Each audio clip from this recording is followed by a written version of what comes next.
Assalamualaikum warahmatullahi wabarakatuh. Kawan, sebelum Anda memulai aktivitas hari, kita ikuti kajian syarat hikmah Dialog Fajar.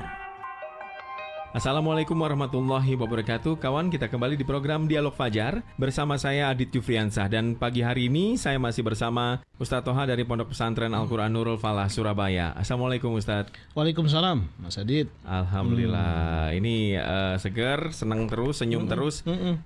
Insya Allah nggak punya musuh ya. Kalau senyum terus tuh nggak punya musuh. Amin. Lega rasanya Mas Adit. Iya. Kadang-kadang itu saya juga bertanya-tanya, apakah bisa orang itu atau manusia itu hidup tanpa musuh? Iya. Ya. Ini menjadi pertanyaan, mungkin bagi pertanyaan juga bagi Anda. Anda coba koreksi diri sendiri ya. Apakah saya punya musuh ya? Tanyakan pada diri Anda sendiri.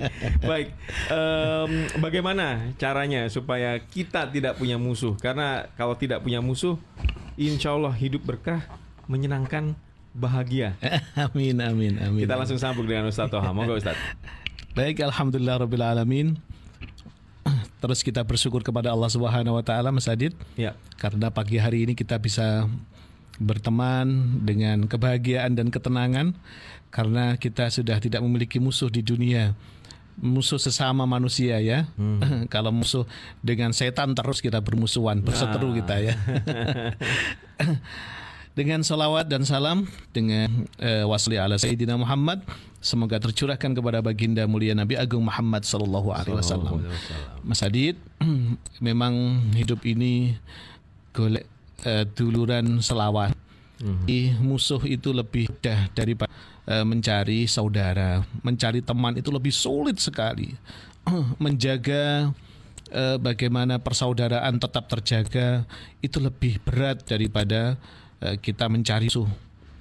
Ada orang musuh ini dikatain yang jelek-jelek sudah jadi musuh kita.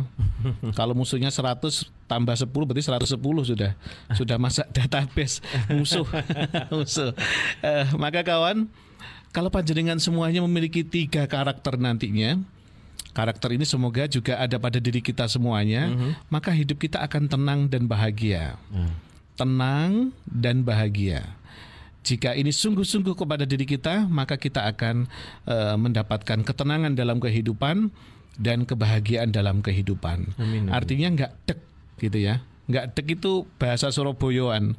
Bahasa Indonesianya ya nggak selalu was-was ya. Nanti jangan-jangan di sana ketemu sama musuh saya.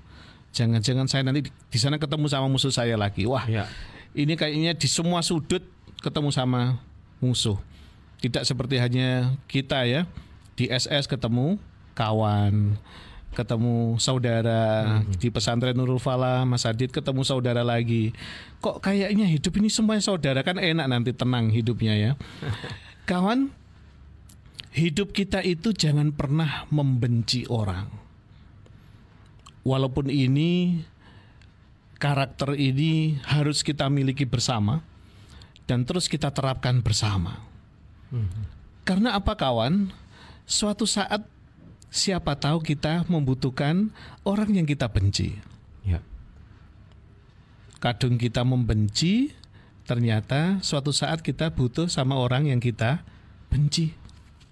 Terus kadang dimusuhi, diilok-ilokno. Ternyata butuh kita sama orang ini. Nggak ada orang lain selain orang ini. Itu kan malu. Iya. Malu. Yang kedua, jangan pernah mencela, merendahkan, menghina-hina. Bisa jadi yang kita rendahkan, kita hina itu lebih tinggi derajatnya daripada kita. Lebih dekat dengan Allah daripada kita. Atau bahkan yang kita hina itu adalah kekasihnya Allah. Yang ketiga kawan, supaya hidup kita tenang, penuh dengan persaudaraan, penuh dengan kebahagiaan, tidak ada musuh di dunia ini sesama manusia, maka jangan gampang sakit hati ketika kita direndahkan, ketika kita diwadoni. Diwadoni itu seperti halnya dizalimi. Jangan mudah kita sakit hati, segera bangkit. Siapa tahu kawan, dengan kita dizalimi itu, dengan kita difitnah itu, direndahkan itu, ternyata Allah punya rahasia lain mengangkat derajat kita. Ya. Kawan, 3 hal yang saya sampaikan tadi menjadi core besar kita ya, menjadi diskusi kita. Kenapa sih kok jangan sampai kita membenci orang, menebar kebencian, jangan sampai kita menebar kebencian kepada siapapun itu ya. Kalau saya pribadi kalau sedang benci sama orang segera istighfar. Ya Allah. Itu tips pribadi ya Mas Adit ya. Ya, membenci itu menebar kebencian diawali dari apa sebenarnya? Ya diawali dengan tidak suka dengan orang lain. Awalnya tidak suka dengan, anggap saja dengan Mas Adit, saya nggak suka sama Mas Adit. Karena Mas Adit itu, saya iri dengan Mas Adit. Mas Adit itu liburnya seminggu 2 kali, saya seminggu 1 kali. Saya sudah iri namanya. Mas Adit itu bisa pergi, waktu itu alhamdulillah ditakdirkan bisa ke Makkah Madinah karena waktu itu ada tugas dari kantor. Saya belum pernah, saya iri. Atau yang lainnya, mungkin Mas Adit pernah menyakiti saya. Ini contoh ya Mas Adit ya, semoga tidak ya. Menyakiti saya pribadi, dulu saya pernah tersinggung benar-benar karena saya dikatakan seseorang yang tidak bertanggung jawab. Sudah dikasih amanah nggak bertanggung jawab, saya sakit hati. Awalnya seperti itu, terus dikasih sama teman-teman itu dikumpulkan atau lagi ngopi-ngopi, dikasih bumbu-bumbu fitnah. Lah yo, Mas Adit itu A, B, C, padahal cuman A saja, nggak ada B-nya nggak ada. Semakin mantap kan? Katanya gosip itu kan semakin digosok semakin sip. Semakin sip, semakin terus ke atas, semakin menebarkan kebencian-kebencian. Sebenarnya tidak hanya sekarang kawan, dari zamannya Kanjeng Nabi itu ya begitu, itu biasa. Menebarkan kebencian, siapa yang tidak menebarkan kebencian? Seorang Yahudi, dia buta, masih ingat Mas Adit ya, ketika kita kecil itu ada cerita seorang yang buta, yang dia tidak beriman kepada Allah dan Rasulullah, dia terus menyebarkan kebencian kepada Nabi Muhammad. Nabi Muhammad itu adalah bukan nabi, tapi dia itu mengaku nabi. Kamu tahu nggak? Padahal yang diajak bicara itu depannya nabi. Yang menyuapi dia itu ya Nabi Muhammad itu. Tapi terus di ujaran kebencian. Tapi alhamdulillah dia masuk Islam karena melihat kelembutan Nabi Muhammad. Karena yang dikatakan yang ujaran kebencian ternyata malah dia itu nabi yang yang menolongnya. Dan yang dikata-katain ternyata malah diam saja, tidak malah dipukul ataupun tidak. Alhamdulillah beliau masuk Islam. Kawan, setidaknya kita diingatkan oleh Allah di surat Al-Hujurat ayat 11, pernah saya sampaikan di forum dan program yang sama. Cuman kembali kita ingatkan kembali, yang artinya kawan, Al-Hujurat ada ayat 11, An-Nur ayat 19, Al-Maidah ayat 8. Silakan dibuka-buka ya. Coba saya ambil satu ayat saja ya, Al-Maidah ayat 8. Yang artinya, dan jangan sekali-kali kebencianmu terhadap suatu kaum ya, terhadap suatu kaum sehingga orang kamu untuk berbuat yang tidak adil. Kaum dibenci sehingga menjadikan kebencian itu kita tidak berbuat adil kepada mereka. Hal ini sangatlah ditolak sama Islam, sangat tidak direkomendasikan oleh Islam, sangat tidak diajarkan oleh Islam. Menebar kebencian. Kawan, apa akibatnya ketika kita menebarkan kebencian? Ya, kalau orang rasan-rasan, orang-orang mencari musuh, menebarkan kebencian, tidak mencari saudara, akibatnya apa sebenarnya? Kawan, yang menjadikan akibat itu yang pasti kita akan dibenci sama Allah. Disiksa di dunia, disiksa di akhirat. Karena kita benci sama orang, akhirnya kita disiksa di dunia. Dengan cara apa Allah menyiksa di dunia? Akhirnya gak berani kemana-mana. Kemarin saya benci sama itu, gak berani keluar. Karena kalau keluar ke kanan, saya nanti ketemu Pak Ahmad. Pak Ahmad itu orang yang saya benci. Kalau keluar ke kanan, rumah kanan ini, saya ketemu sama namanya Pak siapa lagi. Itu orang yang saya benci. Ke depan ada orang yang saya benci lagi. Ke belakang ada orang yang saya benci lagi. Di rumah ada yang dibenci lagi. Hidupnya penuh dengan kebencian. Maka sebelum dia berada di akhirat disiksa sama Allah, di dunia sudah tersiksa.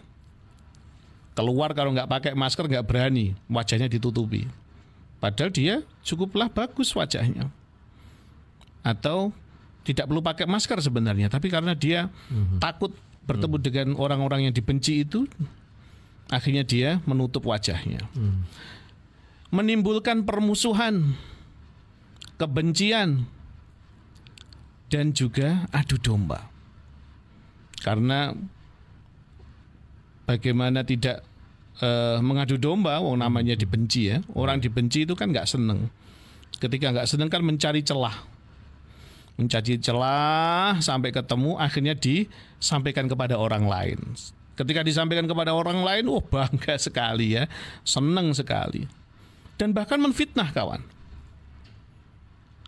Menfitnah ini akan perpecahan persaudaraan. Jangan sampai hidup kita menfitnah. Sedulurannya kita akan pecah. Seduluran kita tidak akan terwujud kembali. Karena kita sudah termakan oleh fitnah itu. Dan yang di Indonesia karena kita adalah negara hukum, maka juga dilindungi oleh undang-undang Mas Adit ya. Dilindungi undang-undang. Akan terancam hukuman pidana kalau menebarkan kebencian kepada sesama. Nah, setidaknya orang yang benci itu tidak pernah melihat dari sisi-sisi yang lain, tapi selalu melihat sisi kita selalu positif, tapi orang lain selalu negatif. Padahal di sisi kita juga ada negatifnya, tapi tidak bisa terlihat. Contoh Mas Adit. Contoh. Karena membenci ya, membenci. Ada orang di depan kita nyalakan sen sebelah kiri, ngesen kiri, sepeda motor ya, beda motor. Ngesen ngiri karena dia barusan belok ngiri. Ini terjadi pada saya juga ya. Ini materi yang saya sampaikan karena berdasarkan pengalaman. Kita benci, ya Allah orang ini nggak mau matikan sen ke kirinya, barusan belok kiri memang kan. Kalau motor kan nggak otomatis. Nggak melihat motor kita sendiri, padahal motor kita juga ngesen ngiri dari tadi, belum dimatikan. Walah, melihat dari sisi keburukan orang, ternyata tidak bisa melihat keburukan diri kita sendiri. Gak iso ngrayai ditoke dhewe. Maka kawan, ketika mencela itu, yang tadi yang pertama adalah tidak boleh untuk pernah membenci. Yang kedua tidak boleh mencela. Kalau tidak boleh mencela itu karena yang kita cela tidak ada jaminan dia itu lebih rendah daripada kita, atau tidak ada jaminan kita lebih tinggi daripada mereka yang kita cela. Maka kawan, ayo hidup kita lebih indah, kita cari saudara sebanyak-banyaknya, kita tidak mencela, tidak membenci, dan tidak mudah sakit hati. Semoga kita semuanya dikumpulkan dengan orang-orang solih di dunia, dan nantinya di surganya Allah kelak kita juga dikumpulkan dengan orang-orang yang solih juga, orang-orang yang baik di dunia dan di akhirat kelak. Amin ya rabbal alamin. Terima kasih waktunya Mas Adit. Mohon maaf atas keterbatasan waktu ini. Materinya masih panjang, namun harus kita berikan materi ini di waktu-waktu yang akan mendatang. Terima kasih waktunya. Mohon maaf Mas Adit. Terima kasih Ustaz Toha sudah menyempatkan juga diri hadir di tengah-tengah kita di program Dialog Fajar pagi hari ini dan membagikan sesuatu yang bermanfaat untuk kita mengawali hari. Saya Adit Jufriansa kawan, mengakhiri program Dialog Fajar pagi hari ini. Wassalamualaikum warahmatullahi wabarakatuh. Waalaikumsalam warahmatullahi wabarakatuh. Program Dialog Fajar yang baru Anda simak kerjasama Suara Surabaya dan Pesantren Al-Quran Nurul Falah Surabaya, lembaga dakwah yang amanah, profesional, dan berbasis Al-Quran. Pesantren Nurul Falah mencetak guru-guru Al-Quran dengan metode tilawati dan tahfidz Al-Quran. Informasi dan pemberian donasi hubungi 031 828 1278 atau nurulfalah.org. Wassalamualaikum warahmatullahi wabarakatuh.